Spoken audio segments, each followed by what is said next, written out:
Good morning সবাইকে। সকাল সকাল চলে এসেছি আজকে ছাদে।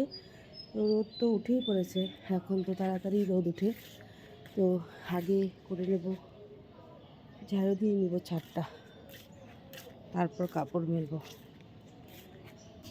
গ্রামের বাড়ি থাকলে যে উঠান ঝাড় দিতে হয় তেমনটা কিন্তু না, শহরের বাড়িরও ছাদটা পরিষ্কার করতে অনেকটাই কষ্ট হয়।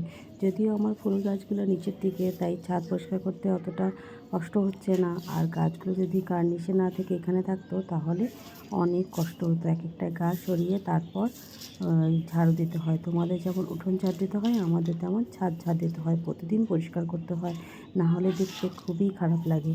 তো সকাল সকাল আজকে ঘুম থেকে উঠেছি, প্রতিদিন দেওয়া হয় না, তো আজকে সকাল সকাল ঘুম থেকে উঠেছি, তো ভাবলাম আজকে ছাদটা ভালো করে পরিষ্কার করে নিই। ছাদে যে সমস্ত কাজ আছে সেগুলোকে সেরে নিয়ে তারপর নিচে চলে যাব সকালের খাবার দাবার রেডি করতে। দেখতে পরিষ্কার লাগলে কি হবে, ছাদটা কিন্তু ভীষণ প্রতিদিন নোংরা ঝাড় হয়ে দেওয়া যায়। হয় জন্য অতটা প্রতিদিনই নোংরা প্রায় নেই, আর ঝাড়ু দিতে হয়। গাছগুলো সব তবে নিচের থেকে ফুল নামানোর জন্য গাছগুলো যেহেতু অতটা নোংরা হচ্ছে না। গাছগুলো উপরে এখন থেকে সাইডে থাকলে রাখা, অনেকটাই নোংরা হয়ে কার্নিশগুলোতে যায়। রাখা, তো তাই অলমোস্ট ডান, ছাদটা আমাদের একটু এদিকে নোংরাটা পরিষ্কার কমই করা হচ্ছে। কমপ্লিট।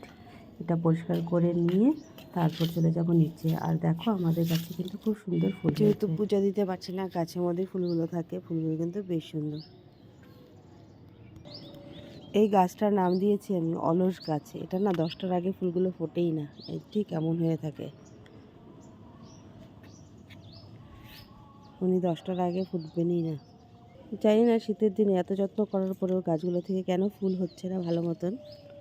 এইদিকে এই গাছটা একদম ভর্তি ফুল, কারণ উঠাচ্ছি না না। আর শীতের দিনের ফুল একদিনের জায়গায় দুদিন থাকে। এই দেখো এই গাছটা তো ভর্তি, যখন পুজো দিই তখন একটা ফুলও ফোটে না। ছাদে যখন এসেই পড়েছি, এক এক করে কাপড়গুলো সব মেলে দিয়ে ছাদের সমস্ত কাজ শেষ করে তারপরে নিচে যাব। একবার রান্নাঘরে ঢুকলে আর বেরোয়া হয় না, 2-3টা বেজেই যায় খাবার দাবার সারতে, সব কিছু সারতে। কোনো কোনো দিন তো এমন হয় যে ভিজা কাপড়গুলো মেলাই হয় না। তো যাই হোক, কালকে অনেক কাপড় ধুয়েছিলাম, সেগুলোই এখন মেলে নিচ্ছি। যা রোদ উঠেছে, হয়তো বা আজকের মধ্যে শুকিয়ে যাবে পুরোপুরি।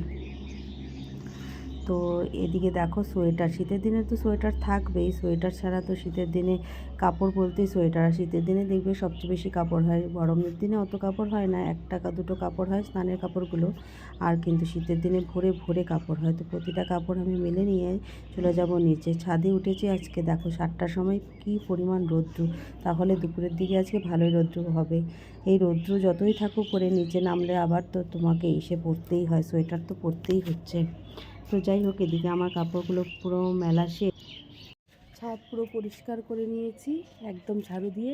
এখন এই কাপড়গুলো মেলা হয়েছে, আর বাদবাকি এই কাপড়গুলো আজকে মেলে নেব, তাহলেই সকালের কাজ কমপ্লিট। সকালের কাজ বলতে ছাদের কাজটা কমপ্লিট, তারপরে তো ঘরে রান্না বান্না খাওয়া দাওয়া ওগুলো তো আছেই। তো টাটা।